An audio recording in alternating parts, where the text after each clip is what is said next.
The number of moles of hydrogen molecules required to produce 20 moles of ammonia through Haber's process.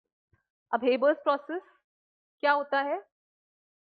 NH3 synthesis, यानी ammonia synthesis जो process होता है that is are Haber's process. सबसे पहला काम reaction लिखना, N2 plus H2 gives NH3. Balance करते हैं नेक्स्ट, दो नाइट्रोजन तो दो नाइट्रोजन, हाइड्रोजन यहाँ फिक्स हो गए तो 3H2. ठीक है, अब बोला है कि हमें नंबर ऑफ हाइड्रोजन मॉलिक्यूल्स निकालना है, मोल्स निकालना है, इसके मोल्स कैलकुलेट करने हैं और इसके ऑलरेडी दे दिए हैं 20 मोल्स. ठीक है, देखो अब इसको सॉल्व करने के बहुत तरीके हो सकते हैं. आप इसको यूनिटरी मेथड से सॉल्व कर सकते हो. कैसे? एक मेथड है हम इसको यूनिटरी मेथड से करें कि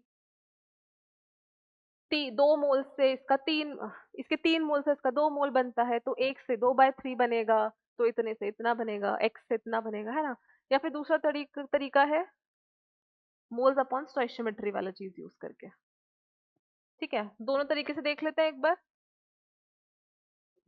आई प्रेफर कि स्टूडेंट्स को अगर बताना है ना आपको तो ये वाला मेथड यूज करें, क्योंकि बच्चे कई बार यूनिटरी मेथड में ऑलरेडी कंफ्यूज रहते हैं मैथ्स में कि 1 से 2, 2 से 1, उन्हें नहीं समझ में आता है मल्टीप्लाई डिवाइड कैसे करना है. तो बेटर है आप इस तरीके से बताएं, कभी कंफ्यूज नहीं होंगे. ठीक है, बट स्टिल हम एक बार दोनों मेथड देखते हैं. यूनिटरी मेथड क्या कहता है कि 2 मोल्स अमोनिया बनता है जब 1 जब 3 मोल H2 होता है ना. 2 mole ammonia is formed when 3 moles of H2 react. तो 1 मोल से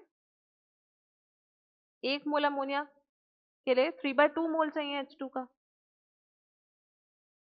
अब दिए कितने हैं क्वेश्चन में? 20 मोल्स. तो अगर 20 मोल्स है अमोनिया के तो ये कितना होगा? 3/2 into 20 which gives us 30 moles of H2. तो आंसर तो आ गया 30 मोल्स H2. पर बच्चा हो जाएगा कंफ्यूज मल्टीप्लाई डिवाइड में. तो हम क्या करेंगे, बस एक सिंपल सा उसको बताना है, जिन दो रिएक्टेंट्स या प्रोडक्ट के बारे में डिस्कस किया है सिर्फ उनको देखना है एक बैलेंस रिएक्शन में, है ना. तो इसके लिए हम क्या बनाएंगे कि मोल्स ऑफ H2 अपॉन में इसका स्टोइशियोमेट्री, इसको इक्वल करेंगे. जिसके बारे में इंफॉर्मेशन दे रखी है आपको, अमोनिया की दे रखी है, तो मोल्स ऑफ अमोनिया अपॉन में इसकी स्टोइशियोमेट्री विच इज 2. ठीक है, इस तरह से हमने लिखा है इसको. बाकी N2 से कोई मतलब नहीं है हमें, क्योंकि इंफॉर्मेशन इसकी दे रखी है और इसके बारे में पूछ रखी है, तो सिर्फ इन दो को रिलेट करेंगे इस इक्वेशन से. अब जो इन्फॉर्मेशन जहां दे रखी है वहां लिख लो, बाकी को क्रॉस मल्टीप्लाई कर दो, आंसर निकल जाएगा. हमें ये निकालना है तो इसको यहीं छोड़ देते हैं, बाकी सबको उधर ले जाता है. 3 उधर गया, 3/2 times of moles of ammonia.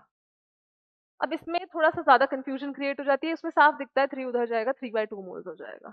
ठीक है, सो आई प्रेफर कि ये ज्यादा बेटर रहेगा स्टूडेंट्स को एक्सप्लेन करने के लिए. इनिशियली हम उनको एक्सप्लेन करेंगे, बट फाइनली जब वो क्वेश्चंस करेंगे तो may be this approach would be perfect. तो H2 के मोल्स 3/2 इंटू अमोनिया के कितने मोल्स दे रखे हैं? 20. So the answer again comes out to be 30 moles. Option D. ठीक है, ओके.